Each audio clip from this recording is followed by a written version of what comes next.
दोस्तों स्वागत है आपके अपने YouTube चैनल बॉटनी लेक्चर में। गाइज आज के इस वीडियो में हम लोग बात करने वाले हैं सेल साइकिल के बारे में। सेल बायोलॉजी का बहुत ही इम्पोर्टेंट ये टॉपिक है सेल साइकिल। अगर आपको सेल डिवीजन पढ़ना है तो उससे पहले आपको सेल साइकिल की जानकारी होना जरूरी है।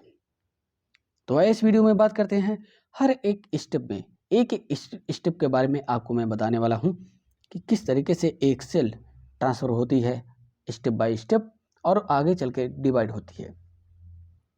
तो इसकी पूरी जानकारी आपको मैं देने वाला हूँ। इसके बाद सेल डिवीजन के बारे में भी डिस्कशन होगा।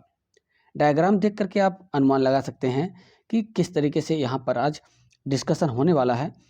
अब आपको हर एक स्टेप में पहले एक कॉन्सेप्ट बता दे रहा हूँ, उसके बाद आपको पॉइंट वाइज भी मैं आपको डायग्राम के माध्यम से समझाने की कोशिश करूँगा, लेकिन उसके लिए आपको हमारे साथ बने रहना होगा। ठीक है, पहली बार जुड़ रहे हैं चैनल के साथ तो सब्सक्राइब जरूर कीजिएगा और वीडियो को तेज़ी के साथ शेयर कीजिएगा, सभी मित्र दोस्तों के पास शेयर कर दीजिएगा। चलिए स्टार्ट करते हैं। तो यहाँ पर लिखा हुआ है स्टेप। पहले स्टेप समझ लीजिए, एक कॉन्सेप्ट समझ लीजिए कि एक्चुअली में एक सेल कितने स्टेप में ट्रांसफ़र होती है, कौन कौन से स्टेप में कितना वक्त उसको लगता है, यानी टाइम लगता है डिवाइड होने के लिए, पहुँचने के लिए। ठीक है, तो आइए सबसे पहले हम देखते हैं यहाँ पे ओवरऑल जो सेल साइकिल होती है उसे दो स्टेप में डिवाइड किया गया है। मोस्टली बात कर रहे हैं दो स्टेप में। जनरली जितनी भी किताबें आप पढ़ेंगे तो आपको ज़्यादातर डायरेक्ट G1, S, G2 और M फेज ही दिखाएगा, लेकिन ये जो मैटर हमने लिया है इसमें वो आपको बता दें कि एक फॉरेन राइटर की बुक से इसको लिया गया है, इसलिए यहाँ पर उसी बेसिस पे मैं आपको बताने वाला हूँ। तो दोस्तों एक सेल डिवाइड होने से पहले ओवरऑल स्टार्टिंग से लेकर के और जब तक डिवाइड नहीं हो जाती, दो भाग में ये बट नहीं जाती सेल, तब तक के बीच में जो टाइम लगता है वो 24 आवर्स लगता है अकॉर्डिंग टू एनसीईआरटी। लेकिन यहाँ पर जो हमने लिया है वो अभी आपको देखने को मिलेगा 16 आवर में ही कंप्लीट हो जाता है सेल साइकिल। अब ऐसा हो क्यों रहा है? तो देखिए, जितने भी ऑर्गेनिज्म हैं, चाहे एनिमल हो या प्लांट्स हो या माइक्रो ऑर्गेनिज्म हो, सब में अलग अलग टाइम लगता है सेल साइकिल कंप्लीट होने के लिए। तो यहाँ पर जो हमने लिया है वो एनिमल्स का है, और एनिमल्स में सब में भी अलग अलग टाइप की जो टाइम लगता है सेल डिवीजन होने में, वो सबका अलग अलग है, अपना अपना, यानी अकॉर्डिंग टू सेल कंडीशंस पे है। ओके, तो आइए देखते हैं सबसे पहले इंटरफेज। तो दोस्तों इंटरफेज को तीन भाग में डिवाइड किया गया, यानी तीन सब स्टेजेज में डिवाइड किया गया है। पहला हो जाएगा G1, उसके बाद हो जाएगा S और उसके बाद हो जाएगा G2। अभी आपको जब मैं पॉइंट वाइज समझाने की कोशिश करूंगा तो वहाँ पर पहले मैं S फेज के बारे में बताऊंगा। ठीक है, तो इससे कन्फ्यूज मत होइएगा, क्योंकि G1 और G2 लगभग रिलेटेड होती हैं एक दूसरे से, इसलिए दोनों को एक साथ मैं बताऊंगा आपको। ठीक है, इसके लिए दिक्कत मत लीजिएगा, कोई प्रॉब्लम नहीं होने वाली है, बस आप हमारे साथ बने रहिएगा। तो दोस्तों G1 फेज जो होती है वो 5 घंटे तक लगभग चलती है। कितने घंटे? 5 आवर तक चलती है। S फेज जो होती है दोस्तों वो 7 आवर्स तक चलती है। वहीं G2 के लिए, यानी एक सेल हर एक फेज में ट्रांसफ़र होती जाती है और उसको उस फेज में इतना वक्त लगता है, इतना टाइम लगता है। यानी G1 में जब सेल ट्रांसफ़र होती है तो उसे 5 घंटे लगते हैं, S फेज में जाती है तो उसे 7 घंटे लगते हैं। क्यों लगता है ये भी आपको मैं अभी बताने वाला हूँ। G2 फेज में 3 घंटे लगते हैं। वहीं M फेज यानी माइटोटिक फेज में जाने के लिए, यानी उस पर जो टाइम लगता है डिवाइड होने के लिए, वो 1 घंटे के अंदर ओवरऑल सेल का डिवीजन हो जाता है। अब इस 1 घंटे को M फेज में, क्योंकि M फेज को 4 स्टेप में डिवाइड किया गया है, प्रोफेज, मेटाफेज, एनाफेज और टीलोफेज, ये 4 स्टेजेज में कंप्लीट होती है माइटोटिस। तो उस चारों फेजेज में कितना टाइम लगता है 1 घंटे के अकॉर्डिंग? तो लगभग 36 मिनट का टाइम लगता है प्रोफेज में, 3 मिनट का टाइम लगता है मेटाफेज में, 3 मिनट का टाइम लगता है एनाफेज में और 18 मिनट का टाइम लग जाता है टीलोफेज में। तो इस तरीके से ये जो हमने कॉन्सेप्ट लिया है, ये लगभग 16 घंटे के अंदर सेल साइकिल की जो कंप्लीट हो जाती है, सेल डिवीजन की जो प्रोसेस है वो कंप्लीट हो जाती है। तो इस तरीके से 36 मिनट लगेगा प्रोफेज में, 3 मिनट मेटाफेज, एनाफेज 3 मिनट और टेलोफेज में 18 मिनट में ये कंप्लीट हो जाती है सेल डिवीजन की प्रोसेस। आगे बात करते हैं अब द टाइम, यानी कि यहाँ पर जो हमने यहाँ 16 आवर्स में यहाँ पे बता दिया है कंप्लीट हो रहा, तो वो होता क्यों है इसको आप देख लीजिए। इस पॉइंट से आपका क्लियर हो जाएगा डाउट। हर एक सेल में अलग अलग तरीके से टाइम पीरियड लगता है इसमें सेल डिवीजन होने में। The time spend in each intervals of one complete cell cycle of human cells in culture. Mostly ये कल्चर मीडिया में करके देखा गया, तो लगभग एक ह्यूमन सेल की एक सेल को 2 सेल में डिवाइड होने के लिए लगभग 16 आवर लग जाता है। ठीक। Time vary according to cell types, cell कौन सी टाइप है, कौन से ऑर्गेनिज्म की है, इस बेसिस पर सब में अलग अलग टाइम लगता है। ठीक, तो यहाँ इस पॉइंट में इसलिए यहाँ पर लिखा हुआ है, आप समझ जाइए। चलिए, एनसीईआरटी जब आप देखेंगे तो हमने बताया कि उसमें 24 घंटे में ही पूरा कंप्लीट इसमें दिखाया गया है। एनसीईआरटी की बुक वगैरह जब आप उठाएंगे तो यदि आप नीट का एग्जाम देने जा रहे हैं, यानी नीट का एग्जाम देने जा रहे हैं, या फिर आप टीजीटी पीजीटी वगैरह में बैठने जा रहे हैं, तो आप वहाँ पर ध्यान दीजिएगा कि 24 घंटे ही आपको लगाना है, क्योंकि एनसीईआरटी में यही लिखा हुआ है। तो जो एनसीईआरटी कहता है वही टीजीटी पीजीटी में आता है। चलिए अब देखते हैं। तो ओवरऑल जो स्टेप है सेल साइकिल की वो 2 स्टेप में कंप्लीट होती है, इंटरफेज एंड एमफेज में। तो पहले हम इंटरफेज की बात करते हैं। ठीक है। Many sales under go A continuous alternation between division and non division. Division और नॉन डिवीजन के बीच में जो प्रोसेसेस होती है उसी के बारे में पढ़ना, यानी कि कंप्लीट अगर देखा जाए तो एम फेज के बाद G1, S और G2 की जो स्टेजेज होती हैं, जो उसमें टाइम लगता है सेल को डिवाइड होने में, उसी फेज को हम कंप्लीट क्या बोलते हैं, इंटरफेज। ठीक, आइए देखते हैं नेक्स्ट पॉइंट में। The events that occurs from the completion of one division until the completion of the next division, यानी एक डिवीजन का दूसरे पार्ट में डिवीजन हो जाने की जो प्रोसेस होती है, कंटिन्यूअस जो प्रोसेसिंग होती है, इसी को पढ़ना सेल साइकिल कहलाता है। यानी एक सेल का 2 सेल में कन्वर्जन होने की जो प्रोसेस होती है उसी के बारे में डिटेल्स स्टडी करना या अध्ययन करना सेल साइकिल कहलाता है। और इस प्रोसेस को कंप्लीट होने में एक सेल अपनी भूमिका निभाती है। We will consider interphase the initial stage of the cell cycle. अब हमें पता होना चाहिए कि जो इंटरफेज की स्टेजेज होती है वो सेल साइकिल की पहली अवस्था होती है, कंप्लीट पहली अवस्था। ठीक, at the interval between division, यानी कि जो जब तक कि सेल डिवाइड ना हो जाए तब तक की जो प्रोसेसेस में कहा गया है, तो उसकी पहली स्टेज जो होगी सेल साइकिल की वो इंटरफेज होगी और दूसरी स्टेज होती है एमफेज। इसके बारे में हमने पहले ही बता दिया।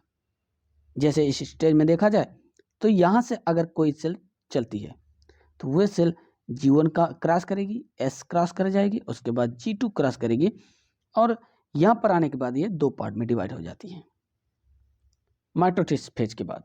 तो ये जो 2 पार्ट में डिवाइड हो रही है कंप्लीट प्रोसेस जो है इसी को बोलते हैं सेल साइकिल।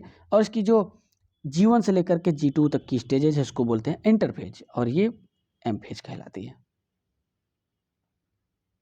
पूरा कंप्लीट डायग्राम में लिखा हुआ है। अगला स्टेप है दोस्तों एस फेज। एस फेज में क्या होता है आइए हम देखते हैं स्टेप बाय स्टेप। पहला स्टेप दिया है however we now know that another biochemical step, यानी हमें पता है कि अगला जो स्टेप होता है वो एस फेज है G1 के बाद। लेकिन हमने आपको बताया कि G1 और G2 एक साथ अभी बताएंगे आपको। ठीक, critical to the ensuing mitosis occurs during interphase. Interphase के समय पर जो एस फेज होती है काफ़ी क्रिटिकल स्टेजेज होती है। इसमें एक्चुअली में होता क्या है, replication of DNA of each chromosome.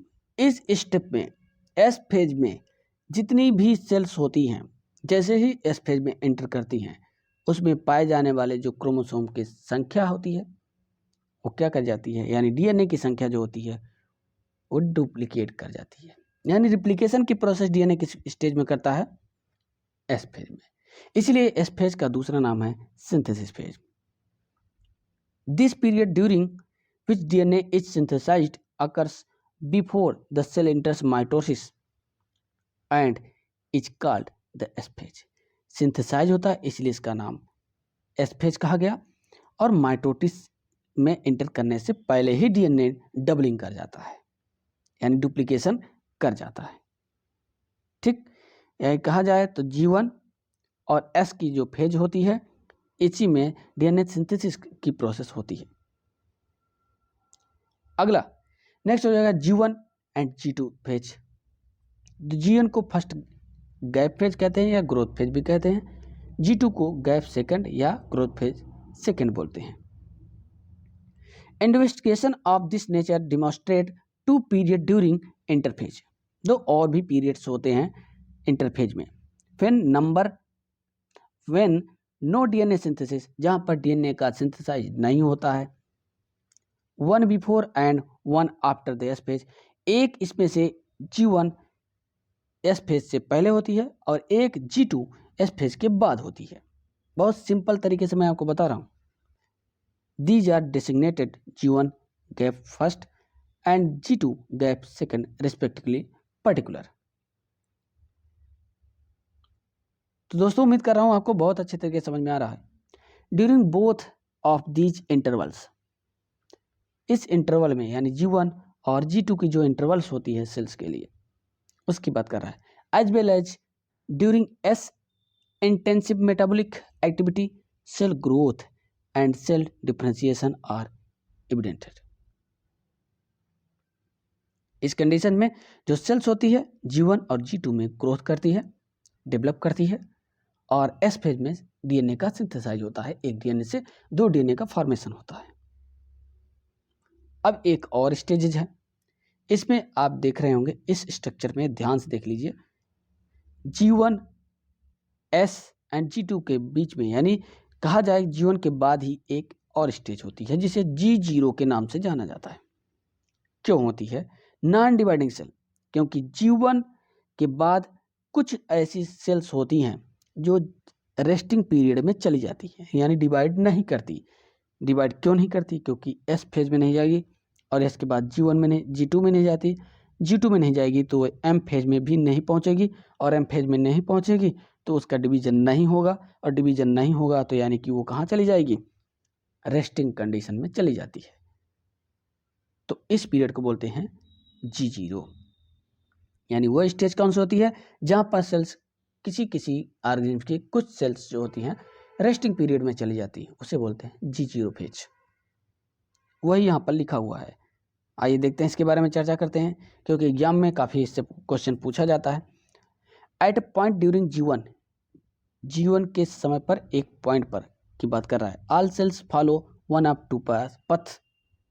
They either withdraw from the cycle, become quiescent and enter the G0 stages, or what they become committed to proceed through G1, initiating DNA synthesis and completing the cell cycle। अब होता क्या है? Resting period में जाती है sales, उसके बाद फिर बैक होकर के G1 की प्रोसेस को कंप्लीट करती है, और G1 के बाद फिर पहुंचती है S में, S के बाद पहुंचती है G2 में, G2 के बाद पहुंचती है M में, M फेज में, और इस तरीके से डिवाइड हो जाती है। तो कुछ समय के कुछ ऐसी सेल्स होती हैं जो कुछ समय के लिए ही ऐसा काम करती हैं। Cells that enter G0 remain viable and metabolically active but are not proliferative. Cancer cells for example में, जैसे यहाँ पर आप देख सकते हैं, cancer cells apparently avoid entering G0 और pass through it very quickly. जो कैंसर सेल्स होती हैं G0 में कभी भी इंटर नहीं करती हैं, बल्कि यहाँ से क्विकली फास्ट तरीके से आगे बढ़ जाती है एस फेज में।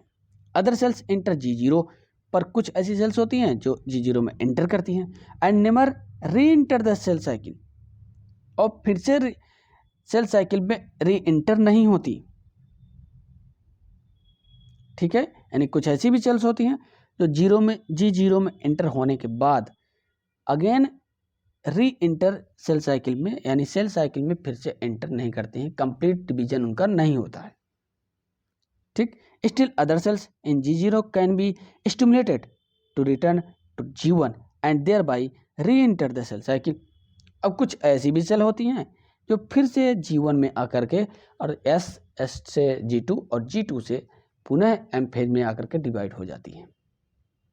तो कई तरीके से ऐसी प्रोसेसेस होती हैं, कई तरीके से ऐसी सेल्स होती हैं।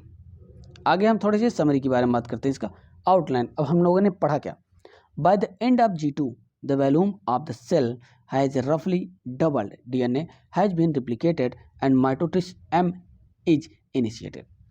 After G2 phase start M phase process in which cells are divided into two daughter cells, two daughter cells में कन्वर्ट हो जाती है। ठीक है,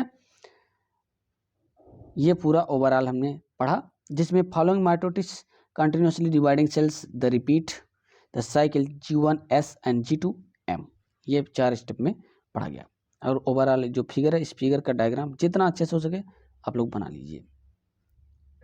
ओके, तो दोस्तों उम्मीद करता हूँ आपको समझ में आ गया होगा इस वीडियो में। बस इतना ही, अगला वीडियो आपके सामने जल्द ही आ जाएगा।